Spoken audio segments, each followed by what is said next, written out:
Friends, welcome back to Kongu Adukkalai. இன்னைக்கு நம்ம ஹெல்த்தியாக ஈஸியான ஒரு ரெசிபி தாங்க பார்க்க போகிறோம். அது என்னன்னா கம்பு இட்லி ரெசிபி. ஸோ அதுக்கு என்னென்ன தேவையான இன்க்ரீடியன்ட்ஸ்னு பார்க்கலாம் வாங்க.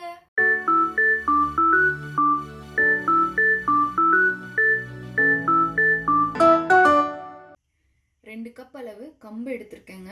அடுத்தது அதே கப்பில் அரை கப் அளவு வந்துட்டு உளுந்து எடுத்திருக்கேன், உளுந்தம்பருப்பு முழு உளுந்து.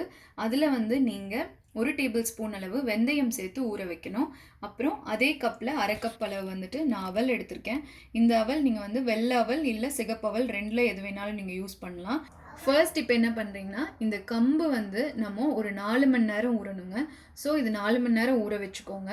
அப்புறம் ஒரு 2 மணி நேரம் கழித்து இந்த உளுந்து ஊற போடுங்க வெந்தயம் சேர்த்து. இது ஒரு 2 மணி நேரம் ஊறணும். அதே போல் அதே டைமில் நீங்கள் இந்த அவலையும் ஒரு 2 மணி நேரம் ஊற வச்சு எடுத்துக்கணும்.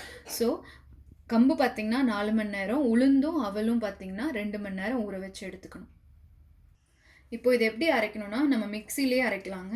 ஃபர்ஸ்ட்டு உளுந்தை நல்லா மையாக அரைச்சி எடுத்துக்கோங்க. அப்புறம் அதை அரைச்சோன்னே நல்லா மையாக அரைச்சதுக்கப்புறமா அது கூடயே நீங்கள் இந்த அவல் சேர்த்து அரைச்சிட்டு அதுக்கப்புறமா இந்த கம்பை நீங்கள் அது கூடயே சேர்த்து அரைச்சி எடுத்துக்கலாம். ஸோ நம்ம இப்போ அதையே அரைச்சி எடுத்துக்கிறது பார்க்கலாம்.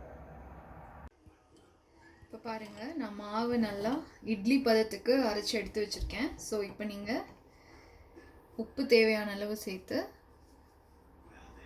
இப்போ நீங்கள் கையிலேயே நல்லா கலக்கி விட்டுக்கோங்க.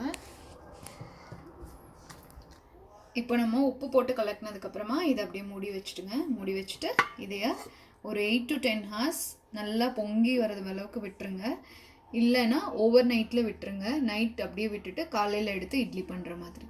கோல்ட் கண்ட்ரீஸில் நம்ம இந்த மாவு புளிக்க வைக்கிறதுக்கு என்ன பண்ணலான்னா, இதை அப்படியே எடுத்து அவனில் வச்சுடுங்க.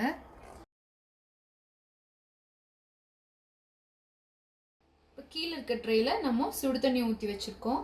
இப்போது இது கம்மி குவான்டிட்டி மாவாக இருக்கனால இந்த சுடு தண்ணியிலே புளிச்சுடுங்க சீக்கிரமாக. இதே நீங்கள் நிறையா அரைச்சி வச்சிங்கன்னா அப்போ என்ன பண்ணலான்னா, இந்த சூடு கொஞ்சம் கம்மியானதுக்கப்புறம், அதாவது ஒரு 5 hours அப்புறம் மறுபடியும் சுடு தண்ணி ரீப்ளேஸ் பண்ணி க்ளோஸ் பண்ணி வச்சுடுங்க. மாவு நல்லா பொங்கி வந்துடும்.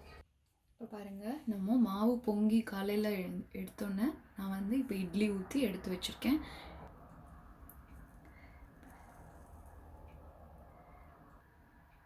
இது நம்ம நார்மல் இட்லி மாதிரியே உங்களுக்கு சாஃப்டாக இருக்கும். கண்டிப்பாக அதை ட்ரை பண்ணி பாருங்கள்.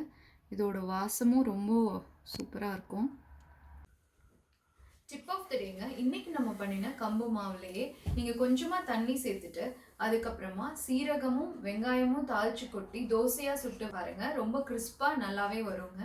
ஸோ உங்கள் எல்லாத்துக்கும் இந்த ரெசிபி பிடிச்சிருக்கும்னு நினைக்கிறேன். கண்டிப்பாக ட்ரை பண்ணி பார்த்துட்டு கமெண்ட்ல என் கூட ஷேர் பண்ணிக்கோங்க. இந்த வீடியோ உங்களுக்கு பிடிச்சிருந்ததுன்னா எங்கள் சேனலை லைக் பண்ணுங்கள், ஷேர் பண்ணுங்கள். இங்கே வர ஒயிட் ஐகான் ப்ரெஸ் பண்ணி எங்கள் சேனலை சப்ஸ்கிரைப் பண்ணுங்கள். அப்புறம் ஃபேஸ்புக் அண்ட் இன்ஸ்டாகிராமில் எங்கள் சேனலை ஃபாலோ பண்ணுங்கள். Bye from Jeevitha.